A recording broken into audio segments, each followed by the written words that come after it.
भारत देश करत आहे 79वा स्वातंत्र्य दिन साजरा। डॉक्टर एपीजे अब्दुल कलाम यांच्या हस्ते शौर्य पदकाने करण्यात आले होते रमेश भायेकर यांना सन्मानित। भारत यंदा 79वा स्वातंत्र्य दिन साजरा करत आहे। देशभरात तयारी सुरू आहे। याच दिवशी भारताला ब्रिटिशांच्या राजवटीतून स्वातंत्र्य मिळालं। पंतप्रधान नरेंद्र मोदी लाल किल्ल्यावरून देशाला संबोधित करतील। स्वातंत्र्य सैनिकांच्या त्यागाचे स्मरण केले जाईल। विविध ठिकाणी ध्वजारोहण होईल। देशाच्या विकासासाठी समर्पित राहण्याची प्रतिज्ञा घेतली जाईल। विजयी विश्व तिरंगा प्यारा झंडा ऊंचा रहे हमारा हा जयघोष होईल। पण 1999 मधील कारगिल युद्धात 7 आतंकवाद्यांना ठार करून तत्कालीन राष्ट्रपती डॉक्टर एपीजे अब्दुल कलाम यांच्या हस्ते शौर्य पदकाने सन्मानित करण्यात आलेले हवालदार रमेश भायेकर यांच्याशी बातचीत केली आहे आमचे बुलढाणा प्रतिनिधी नितीन कानडजे यांनी। लोकसेवा मराठी न्यूज मध्ये आपलं सर्वांचं सहर्ष स्वागत आहे। आपण 15 ऑगस्ट स्वातंत्र्य दिन साजरा करत आहोत। हा 78वा स्वातंत्र्य दिन साजरा आहे।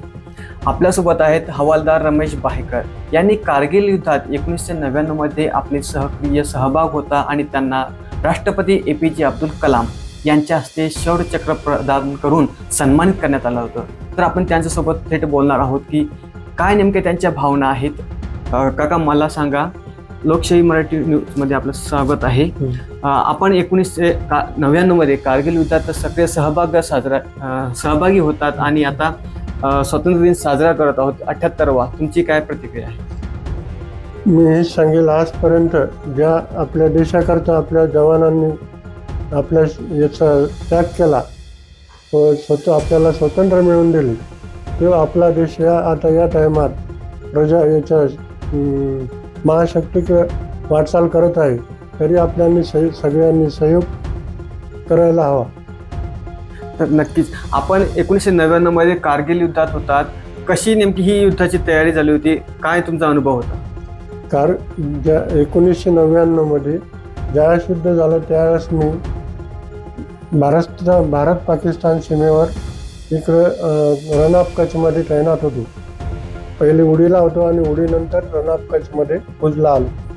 तर भुजमध्ये लढाईच्या वेळेस होतो मी। त्यावेळेस वातावरण असे होते की एका साईडला पाकिस्तान सेना, एका साईडला आपली भारताची सेना। इथं आम्ही LOCवर तैनात होतो आणि त्यावेळेस बराचसा म्हणजे असा वेळ होती की समोरून जसा पाकिस्तानचं पायरल त्याचा आम्ही जबाब देत होतो त्याच्यात। आणि असे बरे त्यावेळेस ज्यावेळेस मी तिथं होतो त्यावेळेस लढाईच्या टायमात त्यांचं एक हेली आपल्या याच्यामध्ये झालं, तर आम्ही त्याला आमच्या यांनी स्वतः MMGने हे करून फायर करून त्याला आम्ही पाडलं होतं। आपल्याला राष्ट्रपती एपीजे अब्दुल कलाम यांच्या हस्ते शौर्य चक्र प्रदान करण्यात आलं होतं, तेव्हा तुमची काय भावना होती? माझी भावना मला म्हणजे म्हणजे अभिमान वाटला त्या गोष्टीचा की मला जे कार्य केलं त्याबद्दल मला आपल्या यांनी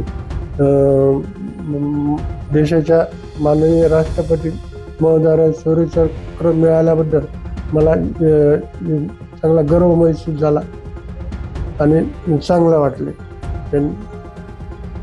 नेमके कुठले कार्य केले होते? आपण बॉर्डरवर होता तेव्हा काय नेमके हे झालं होते?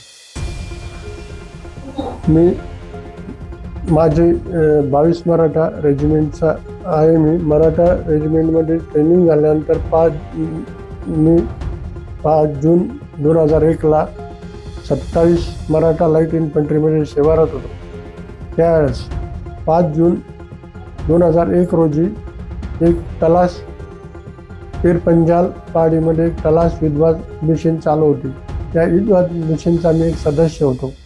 सदस्य असताना जवळपास आम्ही 2 तारखेला आमचं ऑपरेशन सुरू झालं, ऑपरेशन रक्षक म्हणून। आणि ऑपरेशन रक्षकचा मी एक सदस्य होतो। ऑपरेशन चालू झाल्यावर 2 तारीख, 3 तारीख आणि 4 तारीख पीर पंजालमध्ये आम्ही फिरत होतो। फिरता आतंकवाद्याचा पिछा करत होतो। पिछा करता करता आतंकवाद्याशी आमची मुठभेट झाली 4 तारखेला।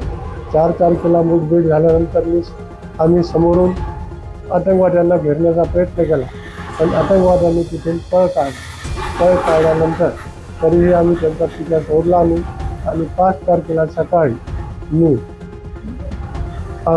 गंगाचोटी म्हणून पीरपंजालमध्ये गंगाचोटी म्हणून त्या ठिकाणावर पोचल्यानंतर आमची टीमने मी बघितलं स्वतः एक जागी अम्बुश धरला. त्या अम्बुशमधून मला आतंकवादी जाताना दिसले आणि मी त्यांचा पाठलाग स्वतःहून केल्यावर मी जवळपास 100 मीटरहून 3 आतंकवाद्यांना ठार केले.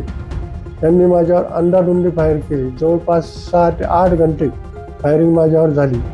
6 ते 8 घंटे फायरिंग झाल्यानंतर मी नाला पार केला. नाला पार करत असताना मला चौकून त्यांनी घेरले.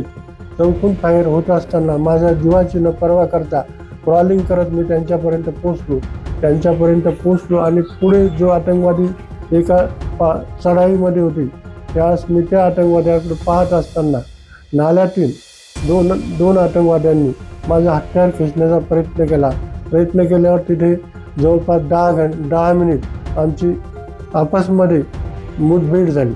म्हणजे हातापायी झाली. लोटलाट असं तसं ते हत्यारला. मी त्यामध्ये त्याला जोरात धक्का दिला की मला आपल्याला कोणी ओढलं म्हणून. मी धक्का दिल्यावर तो आतंकवादी खाली पडला नाल्यात. वरून मग मी त्याच्यावर एक गिरनेट फेकलं आणि गिरनेटच्या साहाय्याने त्या 2 आतंकवाद्यांना तिथं यमसद्दी पाठवलं. त्यानंतर मी माझा स्वतःचा बचाव करत माझ्या साथीदारांना घेरत मी आपला आड पकडून आपल्या पोझिशनमध्ये असताना मला चौकून फायरिंगचे दोन्हीतून चौकून घेतल्यामुळे आतंकवाद्यांनी माझ्यावर बेधुंद गोळीबारी केली.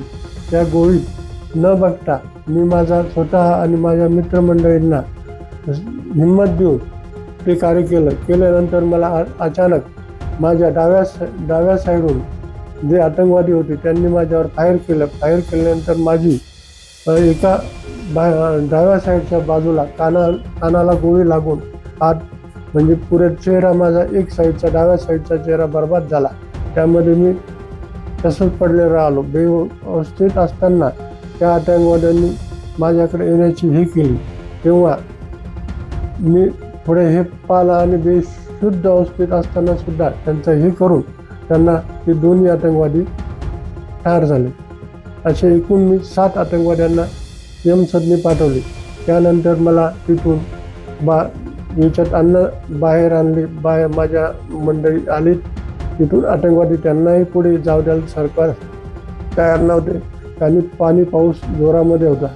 त्यावेळेस तिथे आले आणि मला तिथून उचलले आणि एका ढोकमध्ये तिथं माझी ट्रीटमेंट चालू केली आणि रात्री तिथे ढोकमध्ये ठेवले आणि सकाळी बाह्य उधमपूर हॉस्पिटल या ठिकाणी आणण्यात आले. तिथे माझी जवळपास 1 ते 2 महिने ट्रीटमेंट झाल्यानंतर परत मला RR हॉस्पिटल दिल्ली या हॉस्पिटलमध्ये आणण्यात आले. जवळपास माझ्यावर 27 सर्जऱ्या झाल्या.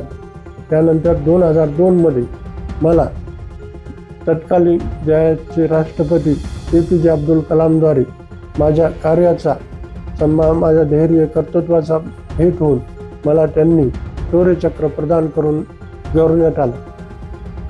तर नक्कीच हे होते हवालदार रमेश भायकर यांनी 1999मध्ये कारगिल युद्धात 7 आतंकवाद्यांना यमसदनी पाठवले होते आणि त्यांची अपेक्षा आहे की डॉक्टर APJ अब्दुल कलाम यांची जी अपेक्षा होती की 1950पर्यंत आपला भारत देश महासत्ताकडे कसे वळेल.